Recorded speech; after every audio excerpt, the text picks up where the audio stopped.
Good day and welcome to A Place Called Through. We're broadcasting from WYTV7, Community Broadcasters Network.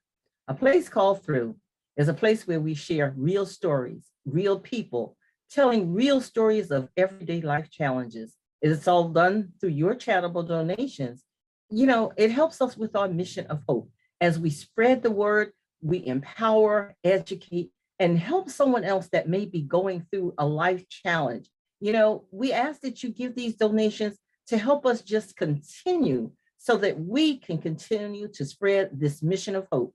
Today, we got a true story of Mission of Hope, and it's coming from Mr. Brett Weiss, who's going to talk to you about his foundation, how they help to educate and empower the children in Kenya. So we want to welcome to A Place Called Through, Mr. Brett Weiss. Again, I am your host, Patricia Wade Goings.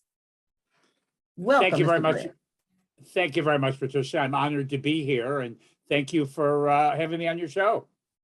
We thank you again for being our guest, and we're going to jump right on into it and ask you if you would share with us about your foundation. I know that when we talked earlier one-on-one, but my listeners and viewers don't know who you are. So kind of tell them who you are and about your foundation, if you will. Sure. Well, myself and my wife were actually both retired teachers, taught for many years. I've always had a passion about, trying to create a world where every child gets a great education, because the sad reality is more than half the children in the world get little to no education. And that led me in 2009 to make a trip to Kenya, spent about 3 weeks in this little village called Dago, D-A-G-O, where the people are among the poorest people on earth. Average family income less than $2 a day, no electricity, no plumbing. AIDS has devastated that part of the world, and so on. And most children quit school by about third or fourth grade. And yet these people are the nicest, hardest working, most kind people I've ever met. And so I left there really with a mission of I have to do something to help. And that's what led me in 2011 to come up with this idea. In 2012, we awarded our first high school scholarship, because in villages like this, almost nobody's ever gone to high school. And to date, we've awarded 101 scholarships. That means 101 children we have sent to high school who never would have gone to high school without our help. And then we've had a bunch of kids move on to either university or vocational school. And we just actually had our first university graduate. A real important part of what we do is this is a very tough life for all these children.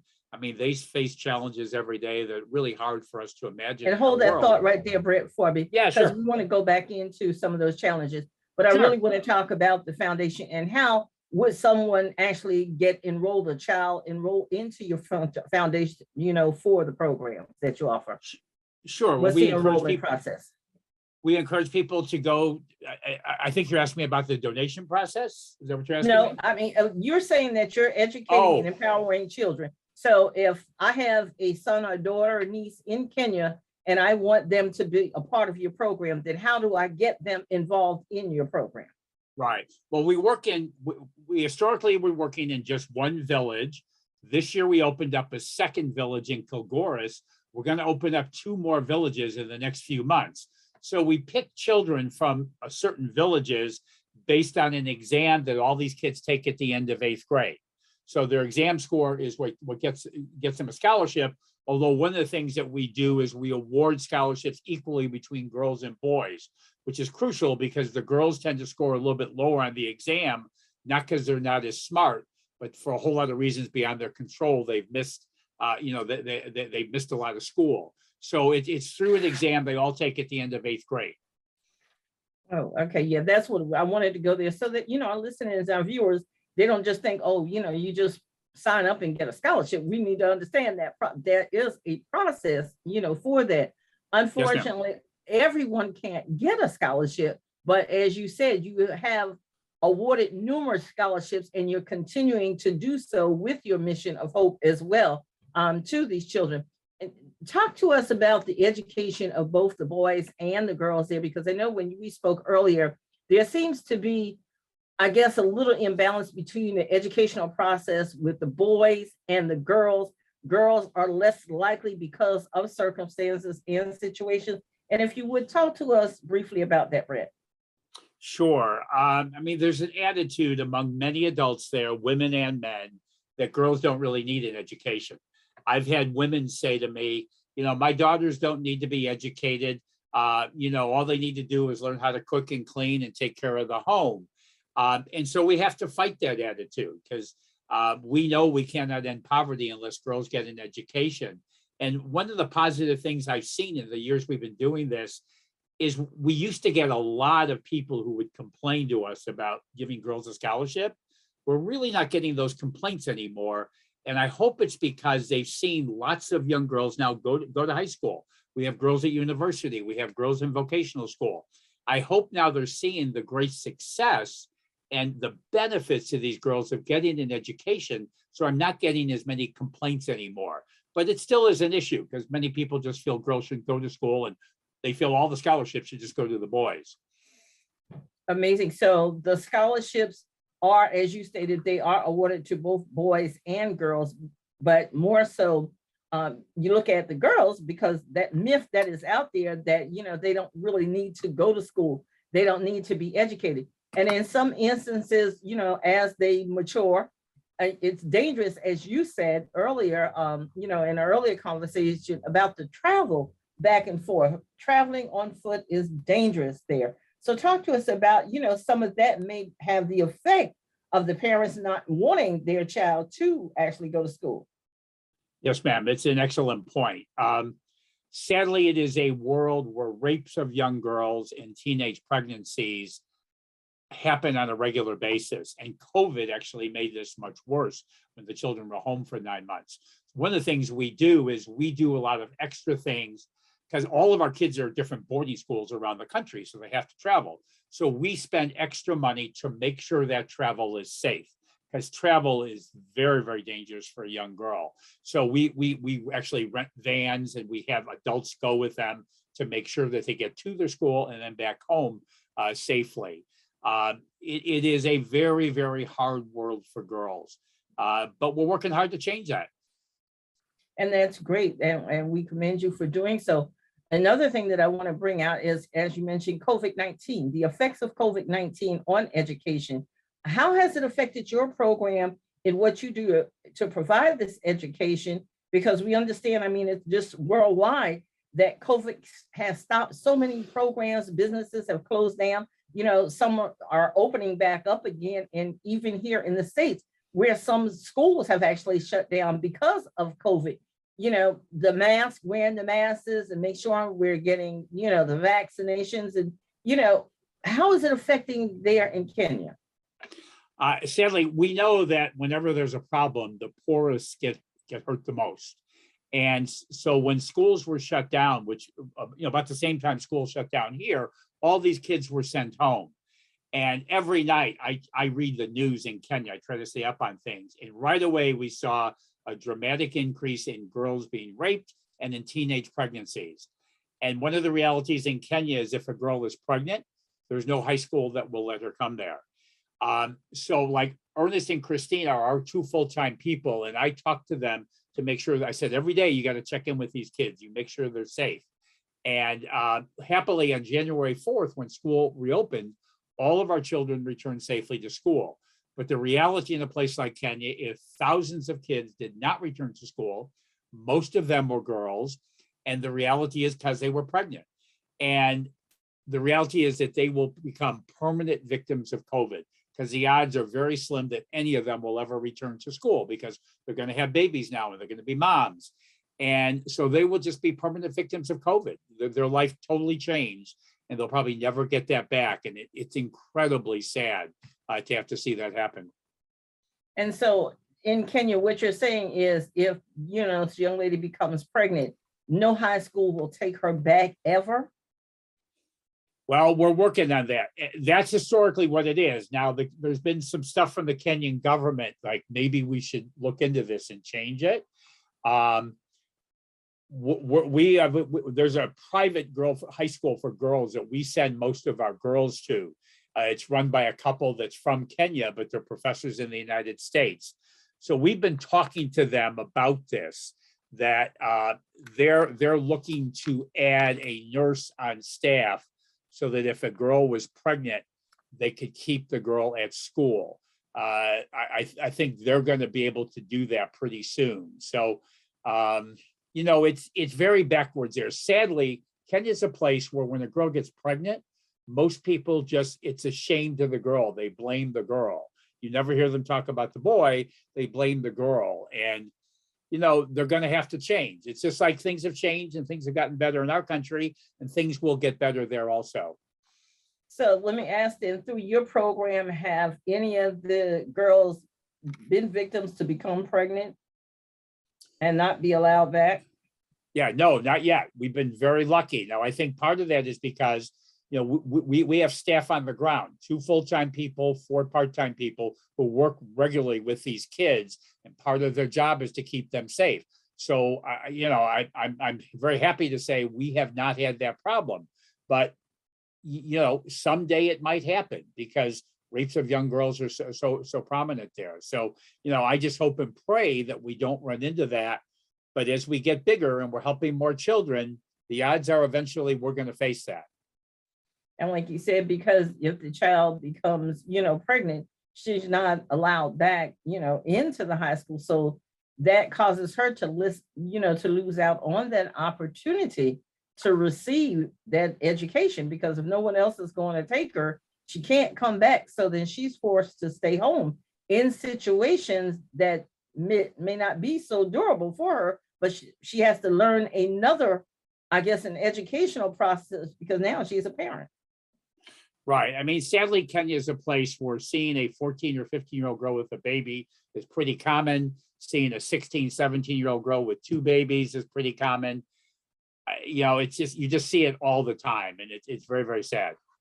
So do a lot of these girls, do they just stay home and learn how to be parents, or do they get married and move on? Or, and I know that's an early age, but I know, people, it does happen.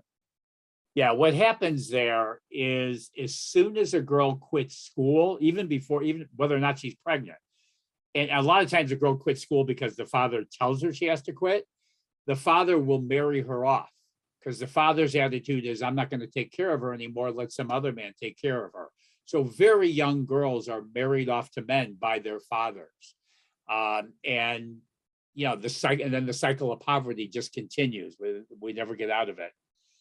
Now that's just amazing. And I noticed that one thing too that you did talk about is outside of, providing the transportation, it sounds like it's really a lot of safety risk there in Kenya, because of the fact that you have to provide the transportation. So that means that your vehicles are just constantly running all the time then to transport these kids, and they go to school every day. Yes, well, all of our high school kids, they're all at boarding schools. So we have children at probably 30 different boarding schools around Kenya right now, and they're far away. They're anywhere from 30, 40 miles, maybe 70, 80 miles from their home. So they're going to school real far away, and you cannot have girls walking along the side of the road. That is just, we can't allow that to happen because it's just way too dangerous. Absolutely. I mean, when you're 30 and 40 miles away from home, that is hard to do. Well, Brant, we're going to pause for our commercial. And after this commercial break, we're going to come back and continue talking to you about your foundation and the wonderful things that you are doing in Kenya to help these young girls and boys become educated and empowered, and hopefully to inspire someone else. I am the host of A Place Called Through. Stay tuned. We'll be right back after this commercial break.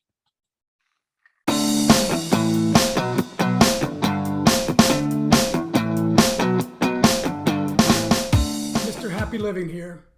I love good things made for good people. That's why I love Happy Living's online e-course. It's an 8-week-long deep dive into you and the inspired life you want to live. The life you were put here on this earth to live. The one that you and only you can live. 8 weeks of lectures and ideas and topics and supporting materials and powerful self-improvement tools, all designed for you, all designed to help you create the tools and the power and the confidence you need to discover your purpose and to discover the life you were meant to live and to feel incredibly inspired and motivated to decide you will live your life to its fullest. It's all designed to help you create the unique and distinct philosophy of you and your inspired life.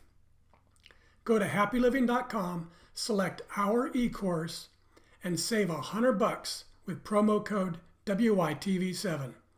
And for every enrollment, I'll donate another $100 to WYTV7. For $300 and about 30 hours, I promise you'll never, ever be the same again.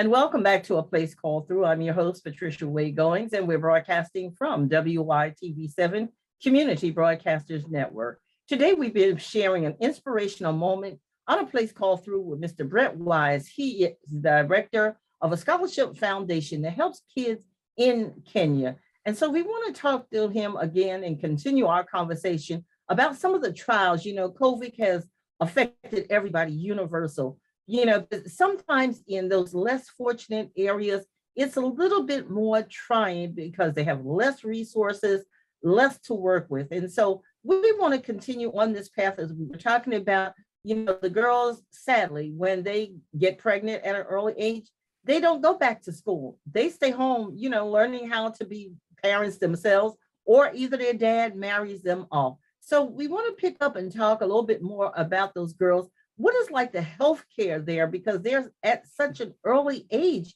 pregnant. You know, some are victims of just being raped. You know, what is the health care for these children?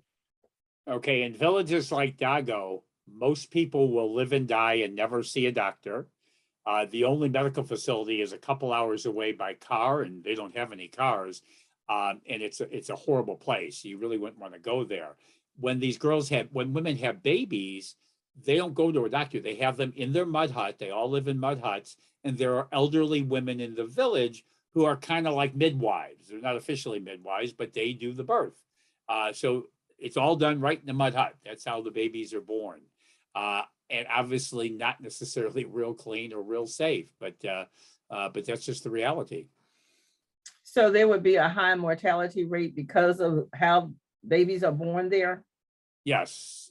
Now they're getting better. One of the things in Kenya, I think they're getting better at this.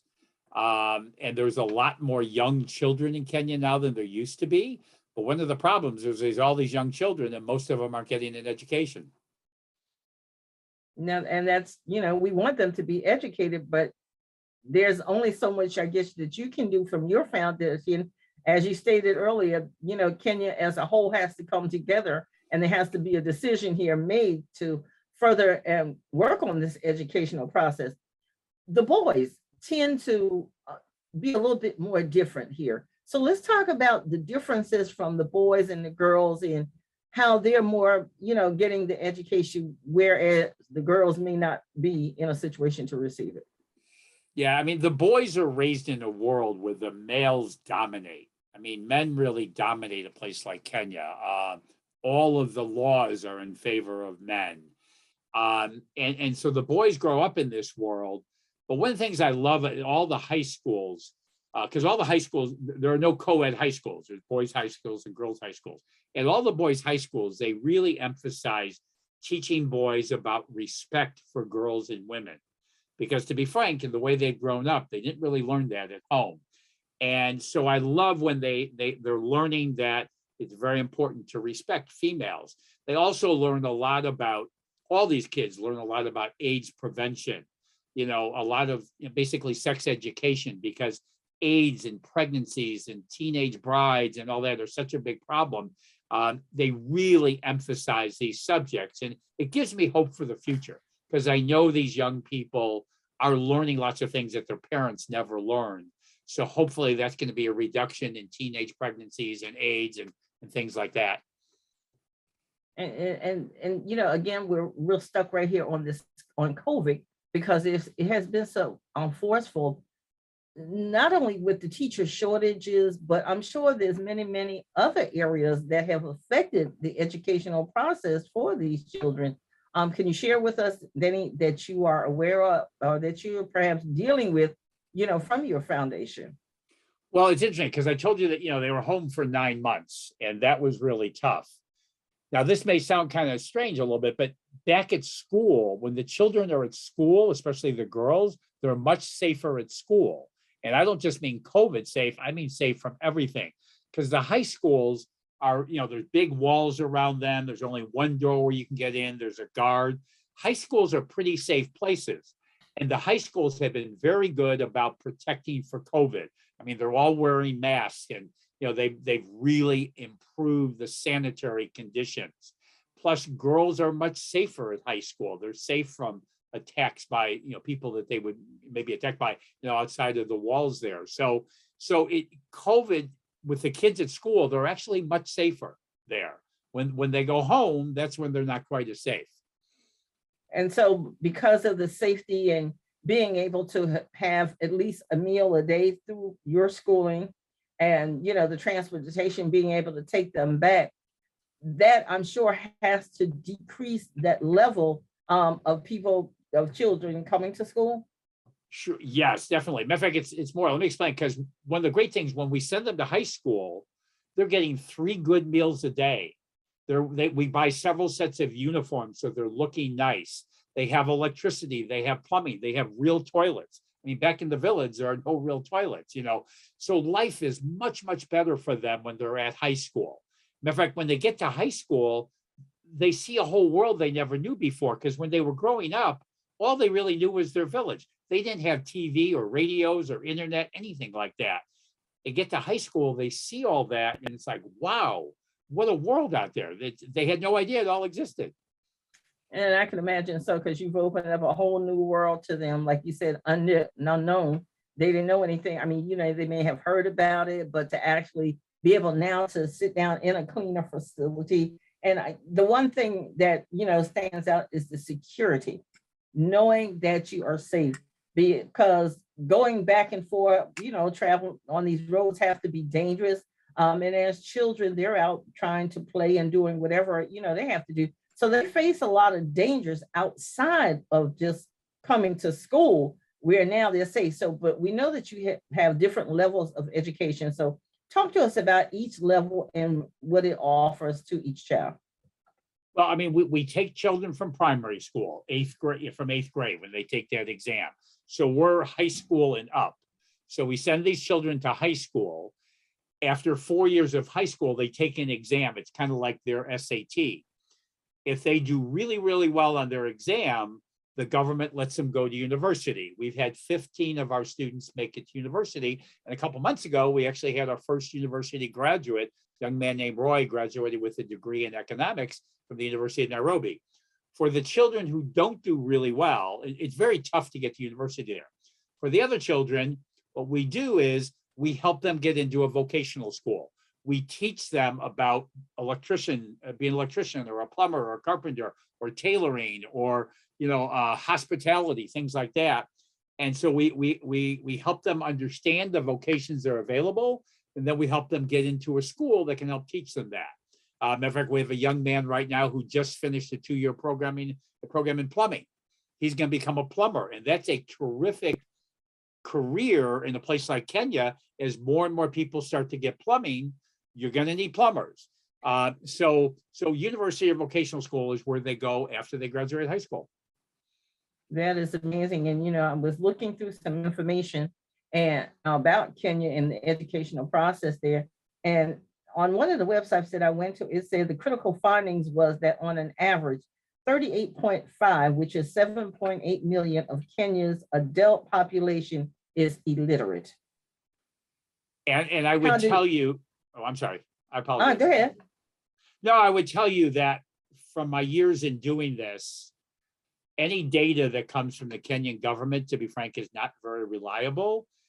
The problem is always much worse than whatever their data was. I can tell you one time I had a conversation with somebody from the government, and I asked them, do you have any idea how many children never go to school at all?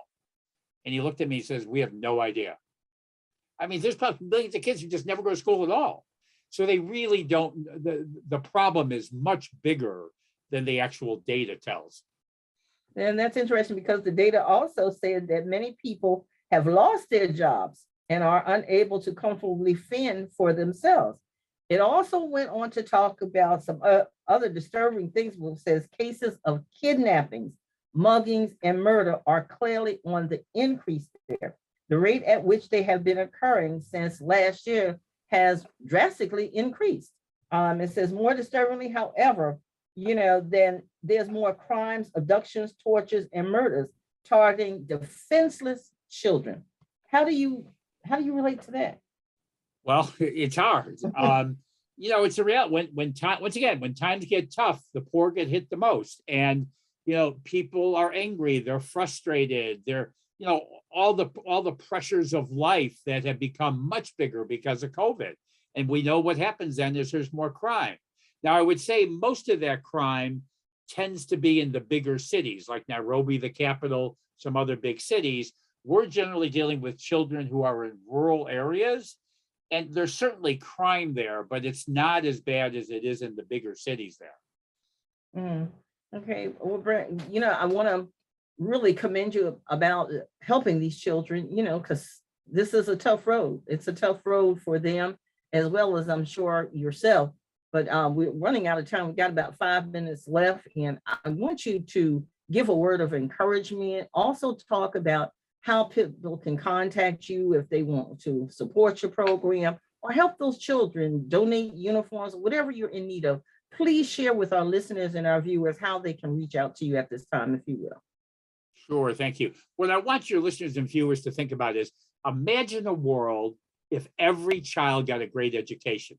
Think about that world and how different it would be. And that's what we're all about. So we ask people to go to our website, weissscholarshipfoundation.org. You can see Weiss Scholarship Foundation up by my picture here. Go to Weiss Scholarship Foundation. There are many ways you can donate. You can do PayPal, Venmo, Cash App, mail-in checks, and so on, and just donate what you can. We send children to 4 years of high school for only $3,500. That's room and board, books, fees, tuition, everything. And that comes down to $3 a day. A donation of $3 pays for a whole day of high school for these children.